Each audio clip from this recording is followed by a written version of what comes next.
Okay, hi everyone. I wanted to do another video about my co-motion divide.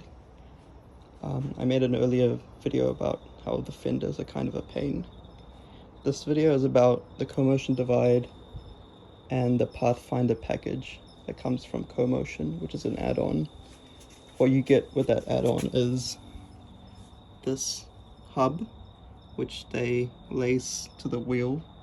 Co-motion does that at the factory. They give you that, they give you this light, then they give you this USB charger. But I've got some other things which I've had to add myself, which I find they're almost essential to have. So I wanted to make this video to talk about why that is. These quick release, I don't know what I think they've got another name, but they make it so that you can quickly plug things in and out here. At the hub as well, if you can see that, and here, and I've added the rear light as well, but I'll talk about that later. Currently everything's plugged in.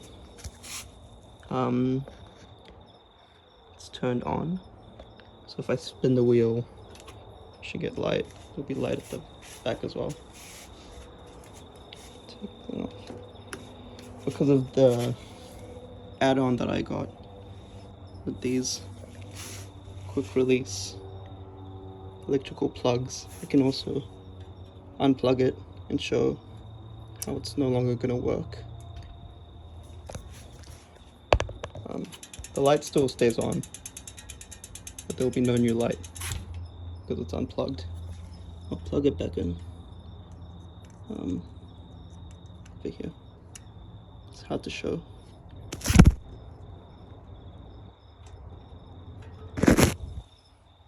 Okay, it's plugged in again. The light's on. So there's this junction box as well, so that the USB charger can get quick released as well. It just came with the package from Schmidt. That's not that essential to me, but this is quite important because the spade connector that comes from co-motion is a pain. Every time you take the wheel out, or try to take the wheel out, it feels very flimsy, and like the connectors could break if you try to take the wheel out. And if you're bikepacking, you want to have that reliability and peace of mind that you can take the wheel out without damaging the dynamo connection. So from the factory, I feel like the bicycle is not really that fit to ride without these add-on quick release wires here at the hub and here to the rear light. I'll show this as well. So I'll spin this front wheel and then you'll see the light go. And then I'll take this off. It's needed not only at the hub,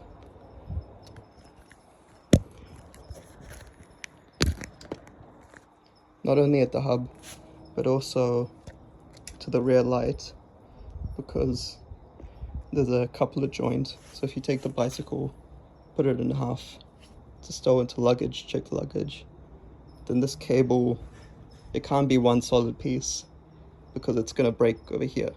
So you can't break that cable unless you had the quick release installed here as well. So that was another add-on that I had to get by myself. I'll plug it back in. Okay, now I'll show front wheel spinning. So if you unplug that, the front light still turns on, but there will be no rear light until I plug it back in.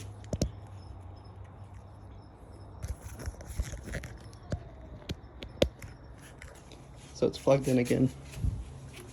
Yeah, rear light. I would say the way that co-motion packages this bundle, it feels backwards to me because I don't really care about this front light. I'm showing you this at night because in the daytime it's barely even visible. I mean, it is important if you're bikepacking and the sun goes down. You need light to see what's in front of you. But I'm usually cycling during the day and I want this light on all the time. So I'd rather have the rear light come standard rather than the front light.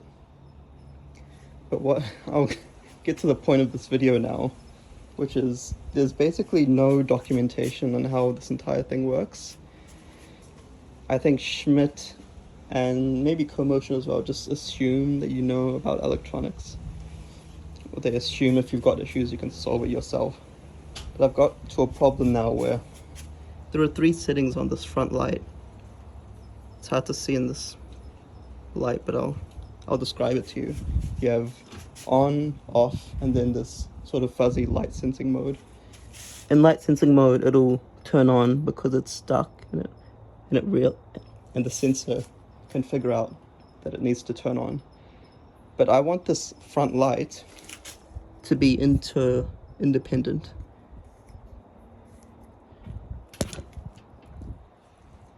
So when this light is off, now it's on, but when it's off, I don't want this rear light to ever not be on, because if I'm cycling, it's usually mixed traffic, and I want the rear light for visibility for motor vehicles. But the way this whole system is wired up now, it's very complicated. I have no hope of understanding any of this, and there's no documentation, like I said, and even Schmidt is a bit slow or like non-existent when it comes to customer service. So I don't know how to make it so that this light operates independently of this light. There's something about series and parallel. So I'm stuck with this front light always on, and I'm losing probably a watt or two because there's quite a bright light always on. This bike is not that efficient to begin with because of the gearbox, so it just feels sluggish and slow all the time. I don't want to be giving away 1 kilometer an hour all the time just for this light to be on when I don't want it to be on, because I don't understand how that electronic wiring works. Hopefully I'll figure out how it works. I mean, I've managed to figure out things eventually, but this has stumped me for a while, and I've had this bike for a few months now. Okay, that's all.